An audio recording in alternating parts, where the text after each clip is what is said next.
ಪಟ್ಟಣದಲ್ಲಿ ಇದ್ದು ಇದ್ದು ಇದ್ದು ನಮಗೆ ಬೇಜಾರಾಗಿ ಈಗ ಹಳ್ಳಿ ಸೊಗಡು ನೋಡೋದಕ್ಕೆ ಬಂದಿದ್ದೀವಿ. ಸ್ವಸ್ತಿ ಸಮಸ್ತ ಪ್ರಶಸ್ತಿ ಸಹಿತ ಸ್ಥಳನಾಮವನ್ನು ನಾವು ಹೇಳೋದಾದರೆ ಇದು ಈ ಊರ ಹೆಸರು ಶಿರೂರು, ಎಲಿ ಶಿರೂರು ಅಂತ. ಉಗುರು ಹೋದರೂ ಸಹ ಈ ಎಲೆಯನ್ನು ವೀಳ್ಯದೆಲೆಯನ್ನು ವ್ಯಾಪಾರ ಮಾಡೋ ವೃತ್ತಿ ಸಂಘ. ಇಲ್ಲಿ ನಮಗೆ ಮುಖ್ಯವಾಗಿ 2 ಶಾಸನಗಳಿದೆ. ಈ ಶಾಸನಗಳಲ್ಲೂ ಸಹ ಈ ದೇವಾಲಯವನ್ನು ಭೋಗೇಶ್ವರ ದೇವಾಲಯ ಅಂತೇಳಿ ಉಲ್ಲೇಖ ಮಾಡುತ್ತೆ. ನಮಗೆ ಒಂದು ಕಲ್ಯಾಣ ಚಾಲುಕ್ಯರ ಒಂದು ತ್ರಿಭುವನ ಮಲ್ಲನ ಶಾಸನವೂ ಇದೆ. 1000 ಕವಿಲೆಗಳಿಗೆ ಮುತ್ತು ರತ್ನಗಳಿಂದ ಸಿಂಗರಿಸಿದ ಕೋಡುಗಳನ್ನು ಹೊಂದಿದಂತಹ ಆಕಳಗಳನ್ನು ದಾನ ಮಾಡಿದ ಉಲ್ಲೇಖ ನಮಗೆ ಈ ಶಾಸನದಲ್ಲಿದೆ. ಅದ್ರ ಜೊತೆಗೆ ಒಂದೊಂದು ಬಂಡಿಗೆ ಎಷ್ಟು ಸುಂಕ ಕೊಡಬೇಕು, ಇದೆಲ್ಲ ವಿವರಗಳು ನಮಗೆ ಅದರಲ್ಲಿ ಸಿಗುತ್ತೆ.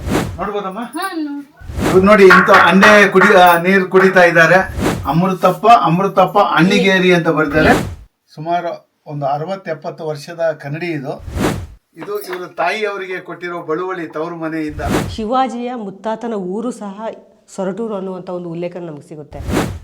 ಇದು ಸೂರ್ಯನ ಶಿಲ್ಪ, ತುಂಬ ಅದ್ಭುತವಾದ ಶಿಲ್ಪ ಸೊರಟೂರಿನಲ್ಲಿದೆ. ಎಲ್ಲರನ್ನೂ ಒಳಗೊಳ್ಳುವಂಥ, ಎಲ್ಲ ಮತದವರನ್ನು ಒಳಗೊಂಡು ಆರಾಧನೆ ಮಾಡುವಂಥ ಒಂದು ಪದ್ಧತಿ. ಭೈರವ ಮತ್ತು ವೀರಭದ್ರನಿಗೆ ಬಿಟ್ಟು ಯಾವ ದೇವರಿಗೂ ಸಹ ಪಾದರಕ್ಷೆಗಳು ನಮಗೆ ದಕ್ಷಿಣದಲ್ಲಿರೋದಿಲ್ಲ.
ಸಮಸ್ತ ಪ್ರಶಸ್ತಿ ಸಹಿತ ಶ್ರೀ ಚಾಳುಕ್ಯ ಪ್ರತಾಪ ಚಕ್ರವರ್ತಿ ಜಗದೇಕ ಮಲ್ಲದೇವರ್ ದೇವ ವರ್ಷದ 7ನೆಯ ಪ್ರಭು ಸೊರಟೂರು ಆಮೇಲೆ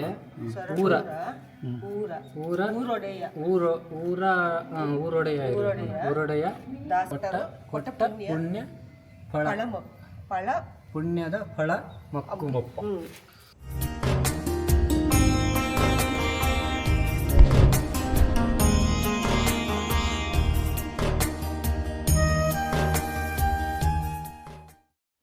ಎಲ್ಲರಿಗೂ ನಮಸ್ಕಾರ.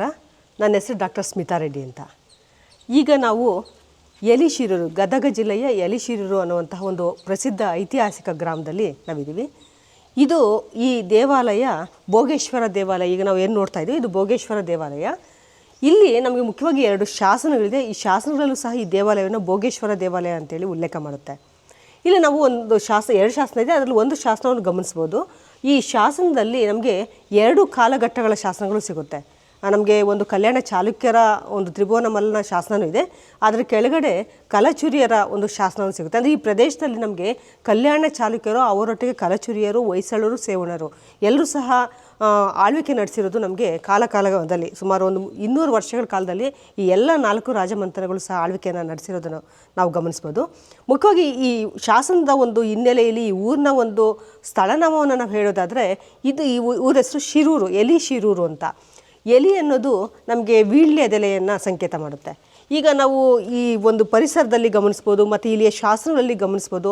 ಇಲ್ಲಿ ನಮಗೆ ಉಗುರು ನೂರುವರು ಸಹ ಈ ಎಲೆಯನ್ನು ವೀಳ್ಯದೆಲೆಯನ್ನು ವ್ಯಾಪಾರ ಮಾಡೋ ವೃತ್ತಿ ಸಂಘ.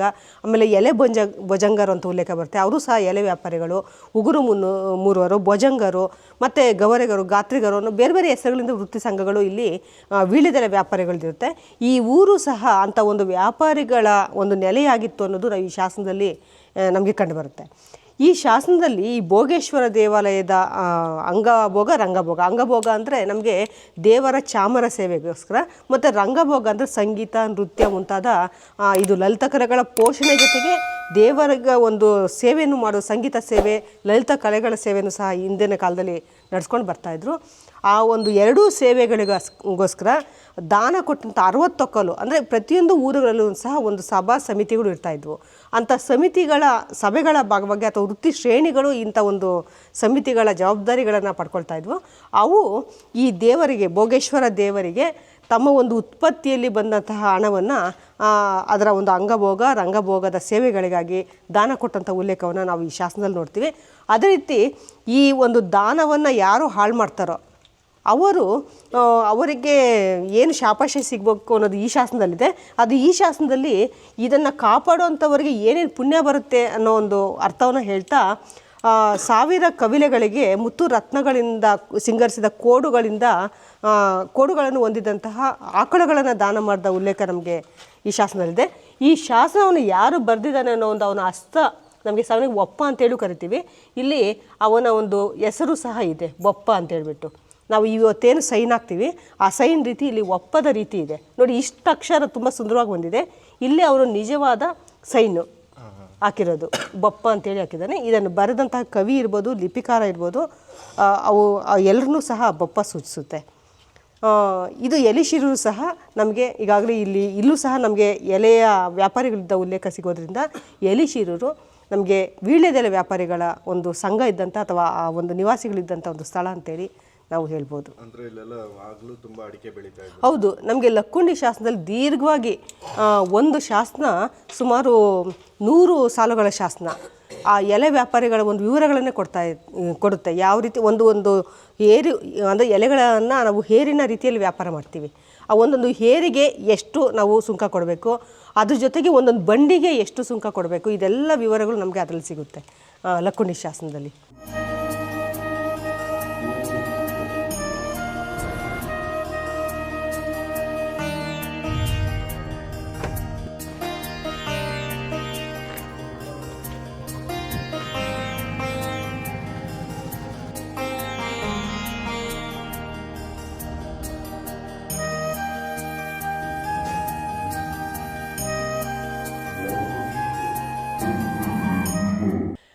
ಇದು ಸೂರ್ಯನ ಶಿಲ್ಪ, ತುಂಬ ಅದ್ಭುತವಾದ ಶಿಲ್ಪ, ಸೊರಟೂರಿನಲ್ಲಿದೆ.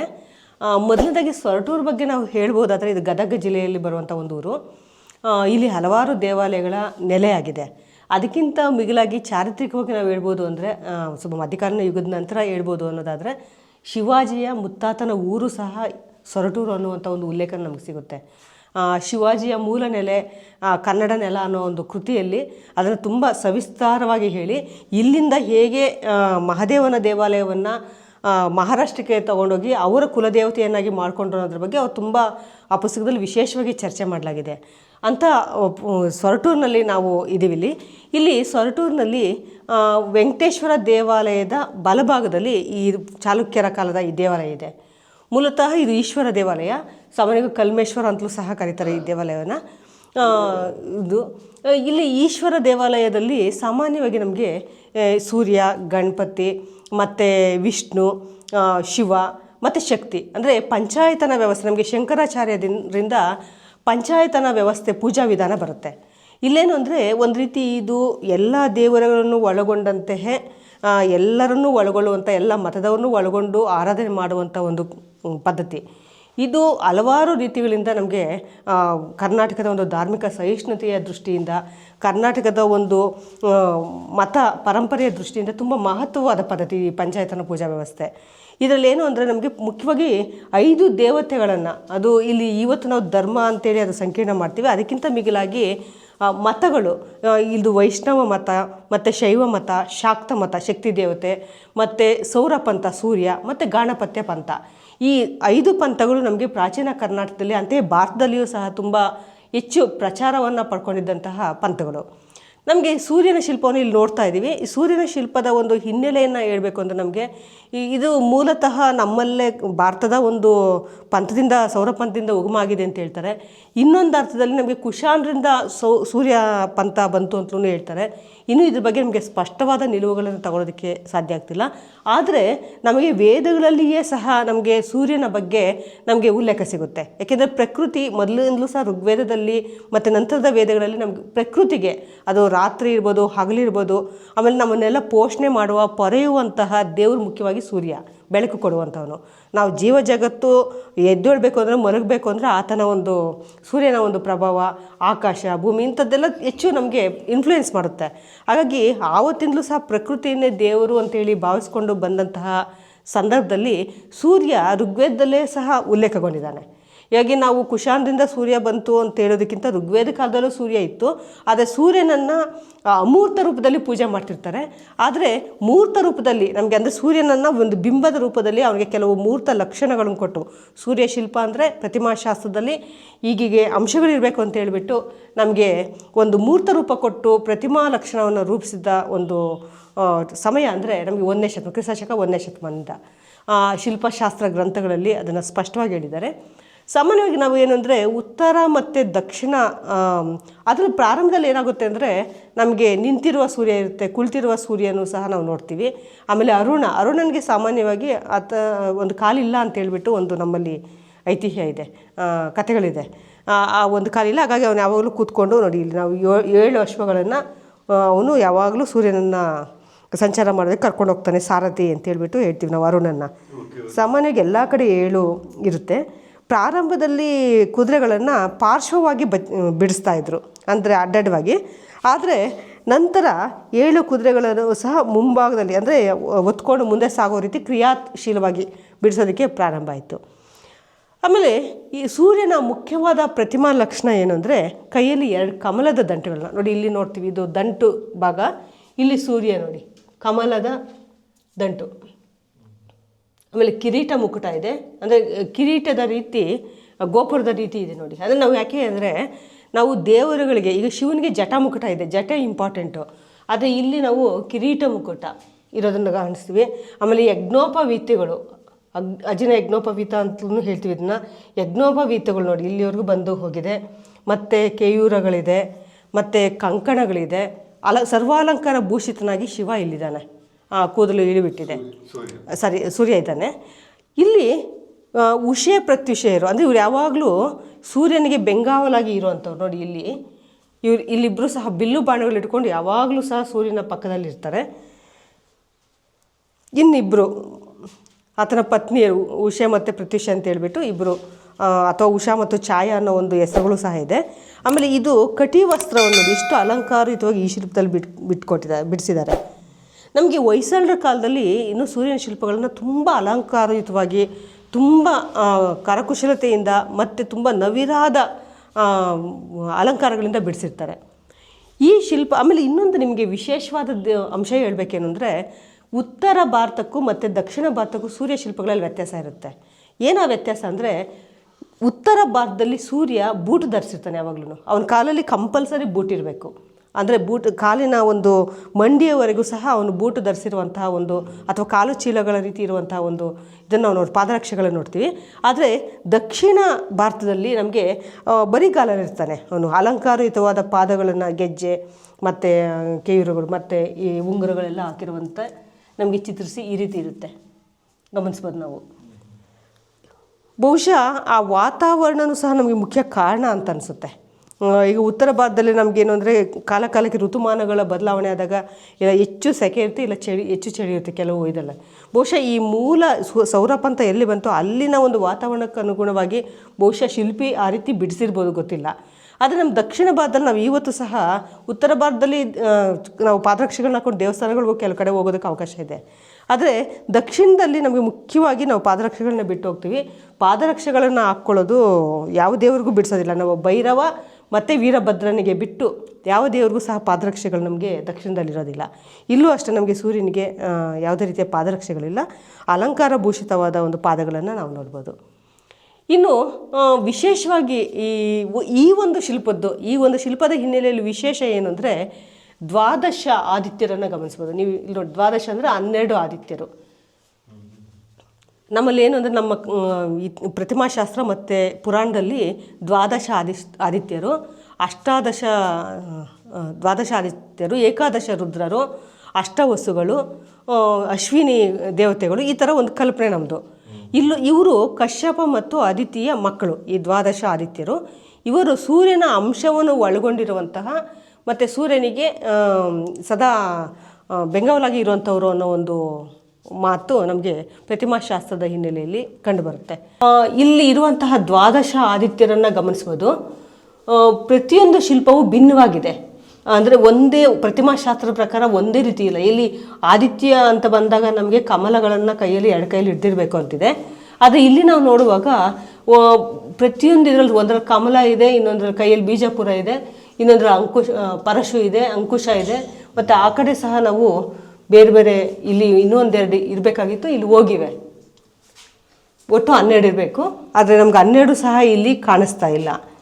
ಇವರು ಯಾರು ಅಂತಂದರೆ ಅಷ್ಟು ದ್ವಾದಶ ರುದ್ರರು ಅಂತಂದರೆ ವಿಷ್ಣು, ಅರ್ಯಮ, ಇಂದ್ರ, ತ್ವಸ್ತ, ವರುಣ, ಆಮೇಲೆ ದಾತ, ಭಾಗ, ಆಮೇಲೆ ಪರ್ಜನ್ಯ, ಅವನ ಸವಿತರಂತಲೂ ಸಹ ನಾವು ಕರಿತೀವಿ. ಆಮೇಲೆ ವೈವಸ್ವತನ್, ಅಂಶುಮಾನ್, ಮಿತ್ರ ಮತ್ತು ಪುಷ. ಇಷ್ಟು ದ್ವಾದಶ ಆದಿತ್ಯರನ್ನು ನಾವು ಇಲ್ಲಿ ಗಮನಿಸ್ಬೋದು. ಇವರೆಲ್ಲರೂ ಸಹ ಬೇರೆ ಬೇರೆ ಕೆಲಸಗಳು. ಇದರಲ್ಲಿ ವಿಷ್ಣು ಇದು ಆದಿತ್ಯರಲ್ಲೇ ತುಂಬ ಮುಖ್ಯನಾದವನು, ಅವರ ಒಂದು ಹೆಡ್ ಅನ್ನೋವಂಥ ಅರ್ಥದಲ್ಲಿ ಮುಖ್ಯಸ್ಥ ಅನ್ನೋಂಥ ಅಥವಾ ಗಣ, ಮುಖ್ಯ ಗಣ ಅಂತೇಳಿ ಹೇಳ್ಬೋದು. ಇಷ್ಟು ನಾವು ಇದು ಆದಿತ್ಯ ಇವರಲ್ಲಿ ದ್ವಾದಶ ಆದಿತ್ಯರಲ್ಲಿ ವಿಷ್ಣುವನ್ನು ಪ್ರಧಾನವಾಗಿ ನಾವು ಎಲ್ಲ ಆದಿತ್ಯರಿಗೂ ಸಹ ಮುಖ್ಯನಾದವನು ಅಥವಾ ಅವರ ಮುಖ್ಯಸ್ಥ ಅಂತ ಹೇಳ್ಬಿಟ್ಟು ನಾವು ಹೇಳ್ಬೋದು.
ಎತ್ತು ಆಕಳ ಕಟ್ತೀವಿ. ಆಕಳ ಕಟ್ತೀರಾ, ಅದಕ್ಕೆ ಮೇವು ಇಲ್ಲ ಹಾಕ್ತೀರಾ?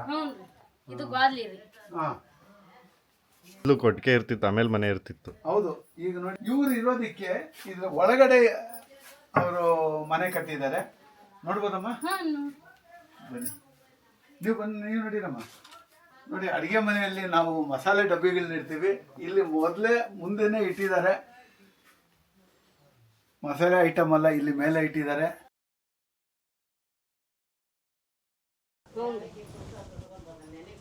ಸೊಪ್ಪುವಾಗಿದೆ. ಅಮೃತಪ್ಪ ಅಣ್ಣಿಗೇರಿ, ಅಮೃತಪ್ಪ ಅಣ್ಣಿಗೇರಿ ಅಂತ ಬರ್ತಾರೆ. ನಮ್ಮ ಅಜ್ಜರ ಹೆಸರು ಅಮೃತಪ್ಪ ರೀ, ಅವ್ರ ಅಪ್ಪರ ಹೆಸರು ಅಮೃತಪ್ಪ. ಓಹೋ. ಇವರ 3ನೇ ತಲೆಮಾರು. ಅವ್ರ ಹೆಸರು ಅಮೃತಪ್ಪ ಅಂತೇಳಿ, ಅವರ ಮಗ ಅಮೃತಪ್ಪ ಅಂತೇಳಿ, ಅವರ ಮೊಮ್ಮಗಳು ಇಲ್ಲಿರೋದು ಸಾವಿತ್ರಿ ಅಂತೇಳಿ. ಇವ್ರು ನೋಡಿ ಇಂಥ ನೀರು ಕುಡಿತಾ ಇದ್ದಾರೆ. ನಮ್ಮ ಮಮ್ಮಿ ತವ್ರ ಮನೆಯವ್ರು ಕೊಟ್ಟಿದ್ದೆ ನಮ್ಮ ಮಮ್ಮಿಗೆ. ನೋಡಿ, ಇವರು ತಾಯಿಯವರು ತವ್ರ ಮನೆಯಿಂದ ಒಂದು ತಂಬಿಗೆನ ಕೊಟ್ಟಿದ್ದಾರೆ. ಆಗಿನ ಕಾಲದ ಹಿತ್ತಾಳೆ ತಂಬಿಗೆ ಇದು. ಇದರಲ್ಲಿ ಹೆಸರು ಕೂಡ ಬರ್ದಿದ್ದಾರೆ. ಯಂಕಪ್ಪ, ಏನಮ್ಮ ಹೆಸರು? ಯಂಕಪ್ಪ ದಂಡಪ್ಪ ಅಡವಿ ಅವರು ತವ್ರ ಮನೆಯಿಂದ ಬಂದಿರೋ ಬಳುವಳಿ ಇದು. ಇವರು ತಾಯಿಯವರಿಗೆ ಕೊಟ್ಟಿರೋ ಬಳುವಳಿ ತವ್ರ ಮನೆಯಿಂದ. ಎಷ್ಟು ಅದ್ಭುತವಾಗಿ ಕಾಪಾಡ್ಕೊಂಡಿದ್ದಾರೆ ಇದನ್ನ. ಇದರಲ್ಲೇ ಒಂದು ಗ್ಲಾಸ್ ನೀರು ಕೊಡ್ರಮ್ಮ, ಕುಡಿಬೇಕು.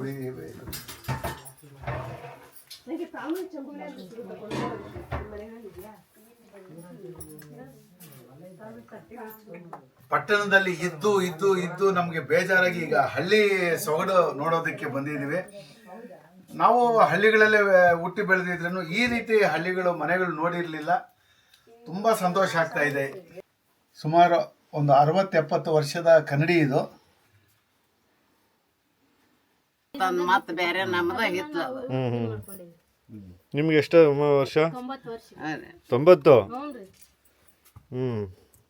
ಬರ್ರಿ ಎಷ್ಟು ಜನ ಮಕ್ಳು ನಿಮ್ಗೆ?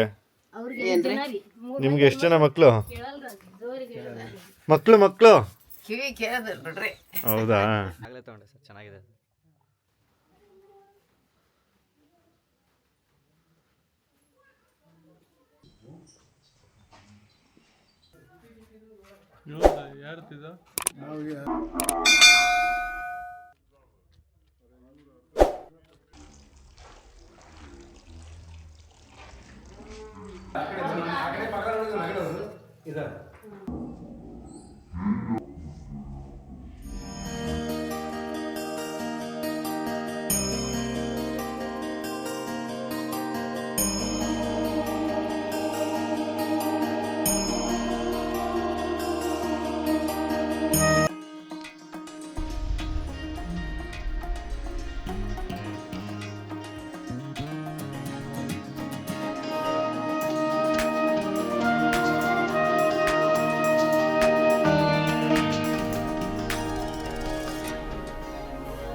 ಭುವನೈಕಮಲ್ಲ ದೇವ ಪಾದಾರಾಧಕಂ ಶ್ರೀಮನ್ಮಹಾಪ್ರಧಾನಂ ಏರಿ ಸಂಧಿ ವಿಗ್ರಹಿ ಗಣನಾಯಕ ಬಲದೇವಯ್ಯ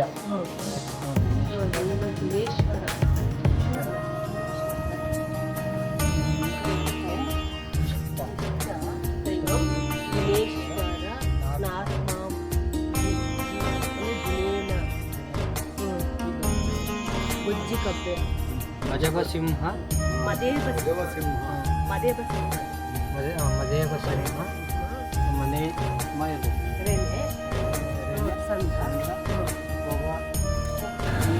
ಸಿಂಗ ಅಂಗವ ರಾಳ ಸಿಂಗಳಿಕ ಗುರ್ಜರ ಮಾಳವ ಚೋರ ಚೇರ ಪಾಂಡ್ಯ ಕಳಿಂಗ ಕಳಿಂಗಕ ಸಾಂದ್ರ ಯಾದವ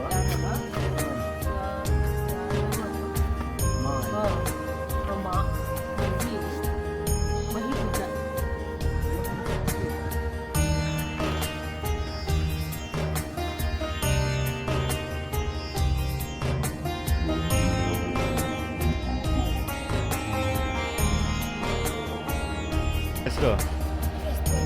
ಹಾಂ, ವೈಷ್ಣವಿ. ಜೋರಾಗಿ ಹೇಳ್ಬೇಕಲ್ಲ ಮತ್ತೆ. ಏನು ಮಾಡ್ತಿದ್ರಿ? ಎಷ್ಟು ವರ್ಷ ಶಾಲೆ ಓದ್ತಾ ಇದ್ರಾ? ಏನು ಕಲಿತೀರ ಶಾಲೆಯಲ್ಲಿ? ABC ನೇ. ಬಾಯ್.